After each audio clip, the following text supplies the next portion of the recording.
Welcome to Weapons Education. Let's talk about concealed carry on college/university campuses. Should it be legal? Heck yeah, of course it should be. Imagine being 18 years old, you're old enough to go into the armed forces, go to Iraq, Afghanistan, or any other war we have going on in the world right now. You can get your legs blown off, come back as a veteran at the age of, say, 22, and then you want to go to school and you want to get educated and go to college, and you can't defend yourself? Silly. Silly. Let's talk about concealed carry on college campuses. What we're going to have here in a moment is something very special. As I like to do is to bring some quality content to the channel. I have a gentleman named Mike Newburn who we're going to speak to.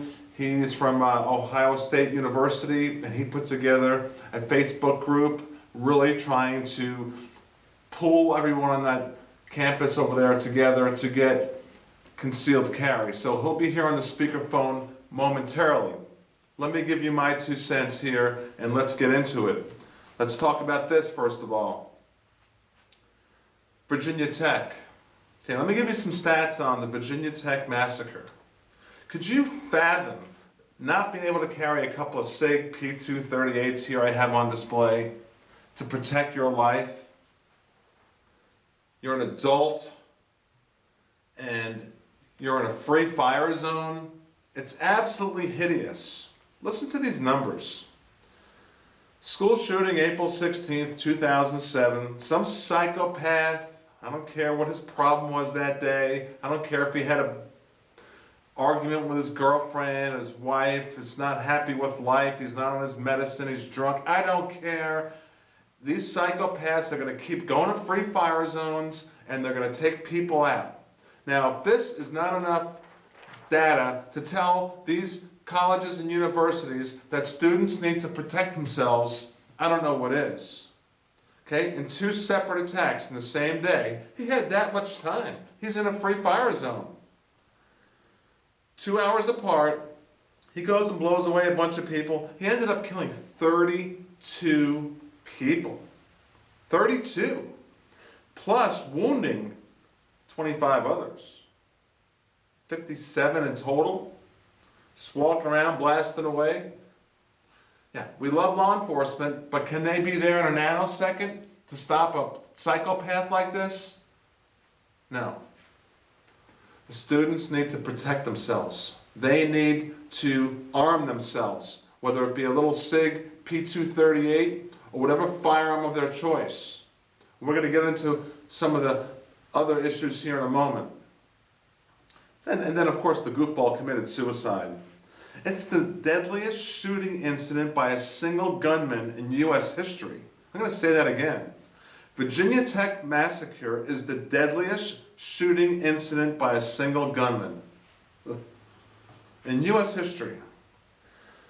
It is also the worst act of mass murder on college students.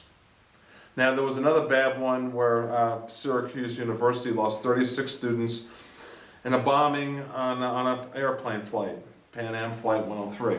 All right. Now, let's talk about some of the arguments. The Hillary Clintons of the world. The anti-gun people. Why wouldn't they want our students to protect themselves on campus?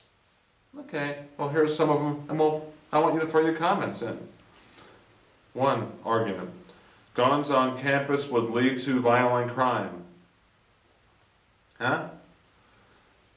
You get a legal license, you're a level-headed person, you need to protect yourself. Okay, common sense answers. Okay, increased number of suicides, and it distracts from the learning environment. Huh? I mean, if someone is that down and out and they want to commit suicide, if they're able to legally carry a gun on campus or not, it's hideous. They're still going to commit suicide either way. Too crowded. ooh. All right, so I can conceal a firearm and walk in the mall, where there's right now 100,000 people at Sawgrass Mills Mall here in South Florida. But if I'm a student, I can't go into a crowded area with hideous. A person with a gun can snap and go on a killing spree. Well, that's the whole idea behind the students being able to protect themselves. Now, these are the arguments I'm reading you. This is, like I said, what the Hillary Clintons of the world want you to believe, which we don't, of course. A dangerous person will steal the gun. Ooh, are the students too, are they too hideous to not conceal the firearm and keep it safe? I don't think so. I think they're intelligent enough to conceal that firearm and not let it be taken from their body. Dorms are notorious for theft. Guns can be stolen. Ooh, people's gonna break into their dorms and steal their guns? Yeah, break into a dorm where someone's armed. I dare that person. Firearms save lives. They've been around for hundreds and hundreds and hundreds of years. They save lives. It's a reality in life. They're out there. Good people have them, bad people have them. The good people need to arm themselves. You can't not allow them to arm themselves, period. It's hideous. The gun might go off by accident. Oh, well, yeah, I might get in a car accident too. I mean, it's silly. People have common sense. The percentage of people who accidentally shoot up a firearm is so minuscule, it's so rare, that the fact that students who arm themselves on campus would way outweigh all these silly arguments. The job to protect students should be left to the pros. Okay, so law enforcement, the pros, yeah, they are our first line of defense, but can they be there in a nanosecond? No. What happened in Fort Hood? I have a very close relationship to someone who was in charge of Fort Hood at the time of that shooting.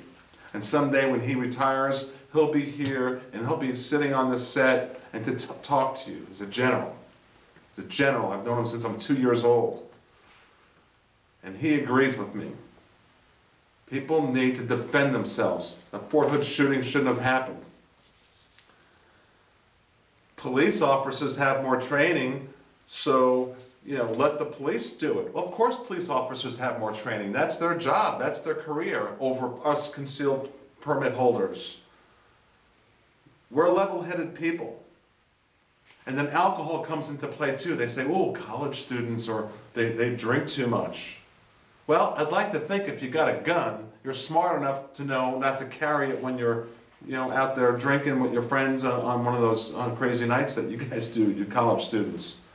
It's all silly stuff. The students need to protect themselves, and this is a huge push. If you're watching this video and you're a college student, please pass the video on. We need to change gun laws so that college students in universities or colleges can conceal their firearms and protect their lives. We do not want another Virginia Tech, and it's gonna happen.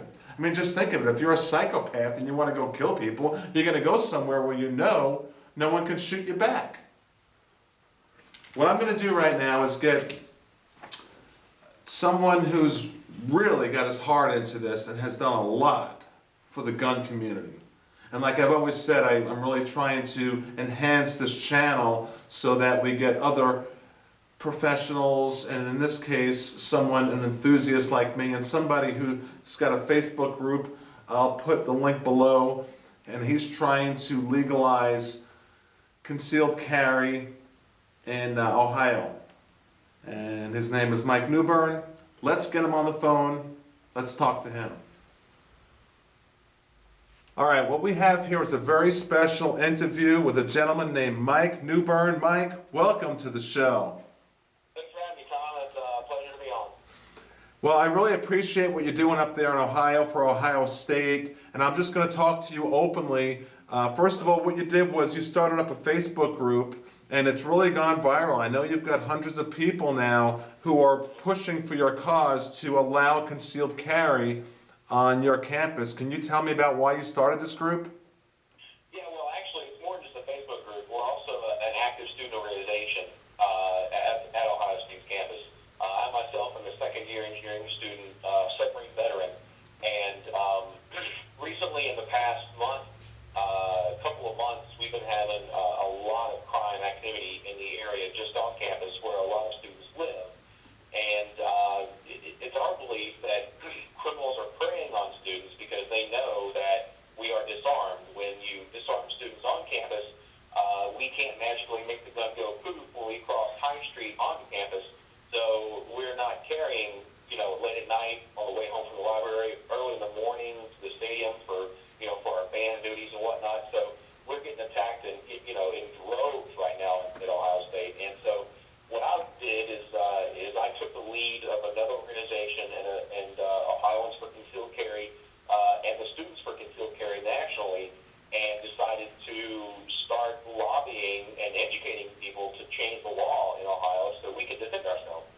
Great, and is there some new legislation that's up, that's to make this possible?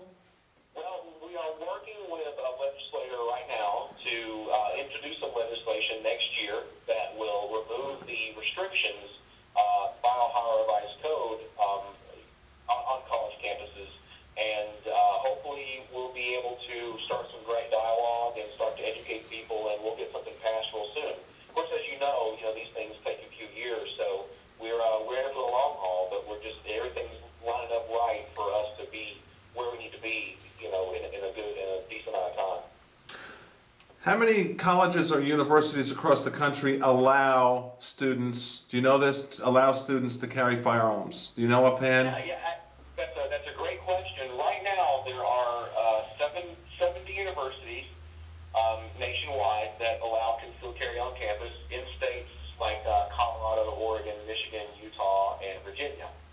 And they have a combined student population around 500,000.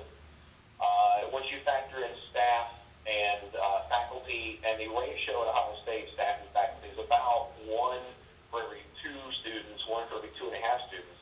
And you start to get into numbers of 750,000 people that are at these campuses, and that could potentially be carrying concealed weapons as long as they meet the requirements of the state they're in to have a license.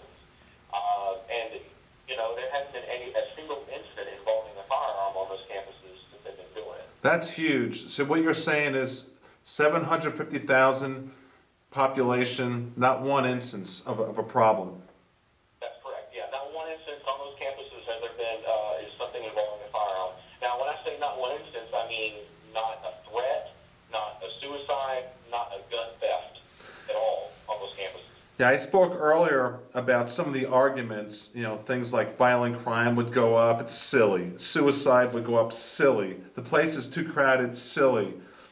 A person with a gun can snap and go on a killing spree. Well, that's why you need to protect yourselves. Exactly. And a lot of things that people overlook, or they think for some reason that banning concealed firearms on college campus is that they forget that there's these people that are 21, have passed the background check, have taken a safety course, and have no mental adjudications, are already carrying in places that are way more densely populated, densely frequented than a college campus, like shopping malls, restaurants, music venues in the state of Ohio. We have restaurant carry now, so now we can carry in places that serve alcohol. And there are all these blood in the streets predictions when that came into effect, and it hasn't happened in Ohio, and it hasn't happened in the 42 other states that allow either. So usually when people start to ask us all these questions, we present the facts, and then I turn right around and ask them, are Buckeyes less responsible? Exactly. What about the fact that people like the Hillary Clintons of the world say, well, leave it to the pros, law enforcement, which they are pros, but can they be everywhere at all times? Oh, no, they can't. And we don't want to take away from the efforts that the police departments do. They do sometimes thankless work, and we appreciate what they do. Exactly. However, they are a reactionary measure, and they're not a proactive measure in the most part. They just can't be. There's not enough money for us to be able to have an extensive proactive police force to keep things like this from happening. And personally, I really don't want that because I'm concerned it would be too much of an encroachment on everybody's personal freedoms. So what we try to do is we try to approach this from a crime prevention standpoint. A lot of people talk about how, well, if I have a gun and the other guy has a gun and I pull it out, it's just going to escalate the situation. And then, that's fine. If you're in a situation where you don't think you should draw your firearm, then don't. Just because you have it doesn't mean you need to pull it out. Exactly. But John Lott's research he's been doing for the past 15 years, I'm sure you're familiar with Mr. Lott. Yes. Confirms that when law-abiding citizens are allowed the right to defend themselves, either in their home or out in public, crime goes down. People start to figure out, hey, I could get shot if I decide to hold up this 5'10", 5'10" 120-pound girl. She might have a gun and shoot me. I'm going to pick a different target. I'm going to go somewhere else. So we call it victim selection process, and we want to make it harder. What do you call it? Victims, so they choose less. What do you call it? Victim selection process. Victims. Yeah, that makes sense. That makes sense. Last question here for you, Mike. Virginia Tech. You think if that university at the time had concealed carry, things would have been a different outcome? Well, there's no, I mean, that's something that can't be argued. I mean, things would definitely have a different outcome. Would they have been a better outcome? Would they have been a worse outcome? That's where the debate really is. I'll tell you right now that I'm willing to bet you if we could bring any of those 32 students that are dead and ask them, would you like to have been able to defend yourself? Would you have liked to be able to stand up and meet your attacker with equal force? That I'm willing to bet you they'd all say yes. I would have really appreciated that opportunity. And, you know, would it have prevented everybody from dying? We don't know. Would it have prevented one person? That's a very good possibility that one person may have been prevented. You know, one person's death may have been prevented. I think dozens would have been A lot of prevented. people tell us that, oh my gosh, this is going to, you know, now this is going to enable somebody to go out and commit a Virginia Tech style shooting. Well, in Ohio, right now, it's a felony, a fourth-degree felony to carry a concealed firearm onto a college campus. That's 18 months in prison and Wow. a $25 fine. You also get expelled from school because, or you know, fired from your job because university policy keeps us from banging firearms on campus as well. The idea that someone like, you know, the guy that I'm not going to mention his name, I know it, he doesn't deserve the credit, at Virginia Tech did that stuff, who killed 32 people and is going to face 30-something life sentences. The idea that a $25 fine, 18 months in prison, and expulsion from school is going to keep them from doing that just doesn't make sense to me. Yeah, excellent point. Well, Mike, name the Facebook group that you have. It's Buckeye. Go ahead. Yeah, it's facebook.com/groups/Buckeyes for Concealed Carry. And what I'll do is put. We'll have a website real soon. Like I said, we're pretty new. We've only been active for a few weeks, and our membership's already up to 300 members or so. Yeah. So we're getting a lot of support, and we're getting some steam, and you know, hopefully we'll make some change. I'll put a link below. I think your numbers will jump right now. And Thank you. please pass this on to all students across the whole United States who, my wife's here, but I want to ask her one question. It's an issue that we need to address. You know, college campuses are full of victims, and until we make this change, we're going to be full of victims. Yeah, let me ask my wife to pan up for a second and look at me. Thank you. We have two daughters, 4 and 6, honey. Now, when they're, say, 18 years old, would you want them to carry a firearm and protect themselves? Sure, if they went through the proper training to protect themselves, without a doubt, I would definitely agree. Of course. Please tell everybody about this video, all the students, that we're for you. You students, you youngsters, you need to protect yourselves. Checking out for now. Thank you for watching. Please tell a friend.